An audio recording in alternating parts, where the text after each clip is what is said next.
To vypadá, že si aspoň to závodíme.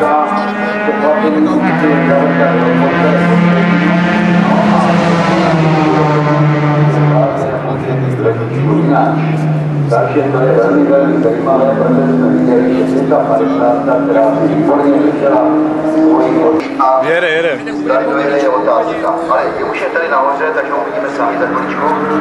No, takže to je hodně.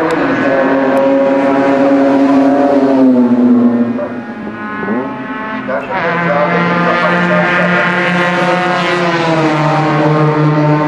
Teda budeme zvědaví, kdo je tím nešťastníkem, který nám už by měl tamhle na obzoru blikat. No, je to tak.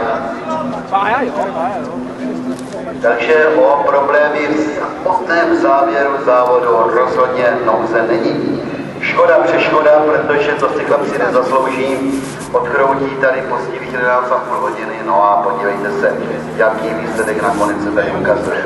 Ale jede dál, no jistě samozřejmě, že byli stejně hongkongskou strategii. Vypadá to, že možná ano, 77 projíždí, ale je to kolik? 8, je to 16.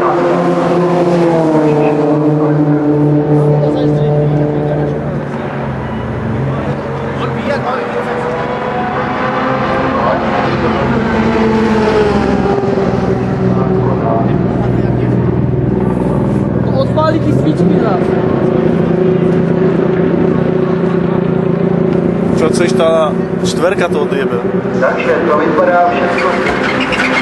Aha, takže už to bude zrovna tak pardon. My máme pouze časový zde, jo, nahořenou jenom do. Jejdamane, 16. Tak a právě teď začínají opravdové závody. Vážení přátelé, špiluje se ke konci. Vážení sportovní přátelé, teď teprve začne opravdové závodění.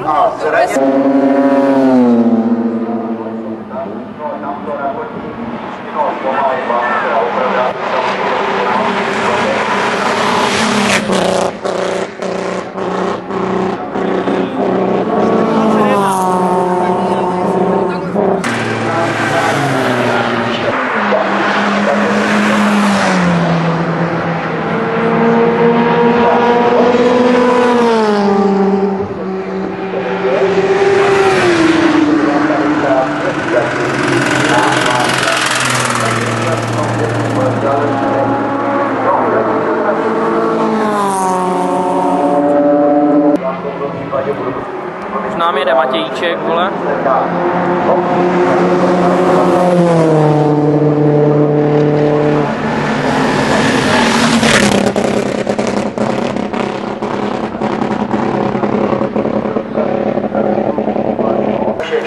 Je zde, ale ta rychlost je poměrně značná.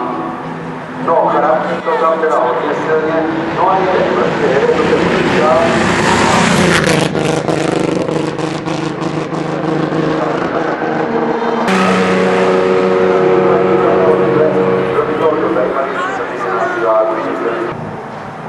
No a 16 nám vede do toho pole.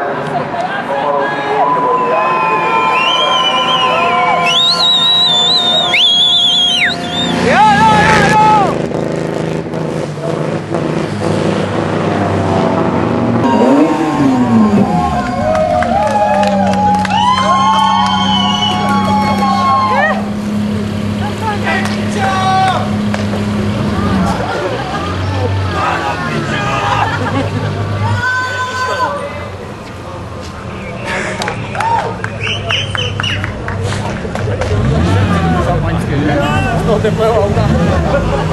Proč si na nich přestoupnou?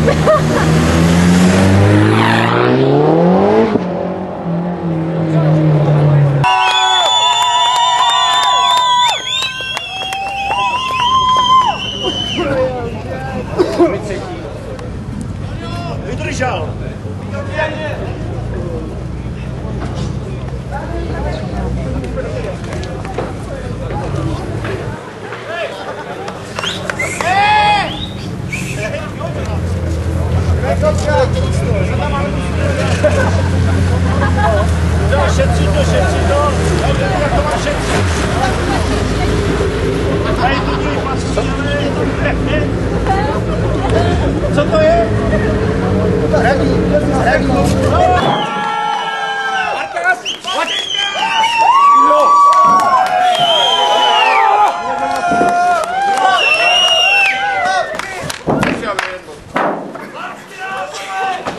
Vážení sportovní přátelé, toto tu ještě nebylo.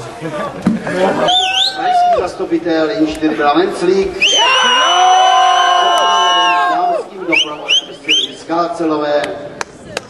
S autorem Brno. Výtečně já si dovolím v tomto okamžiku pozvat na druhé místo účastníky, kteří se rekrutovali z týmu IRC Motorsport. Startovní číslo 21.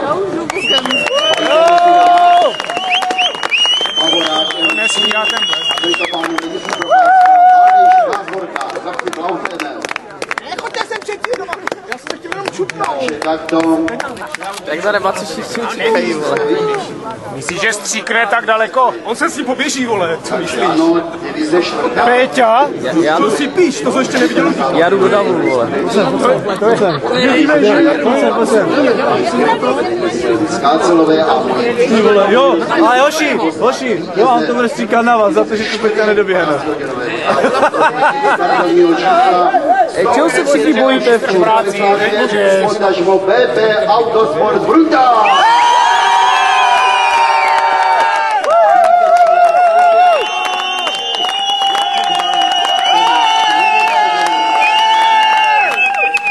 Nic lepšího jsme si dokázali dnešního večera představit opět.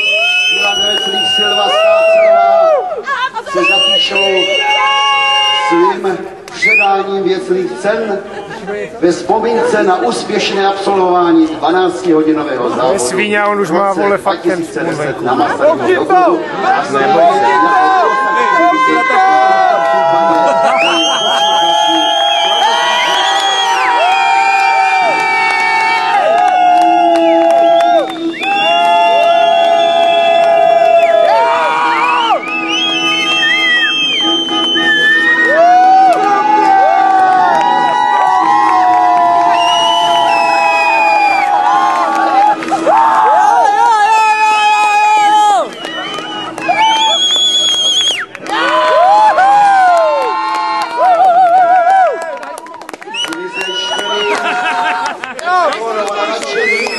Provedením pokusek to pravděpodobně ale určitě dobrého a přátelé.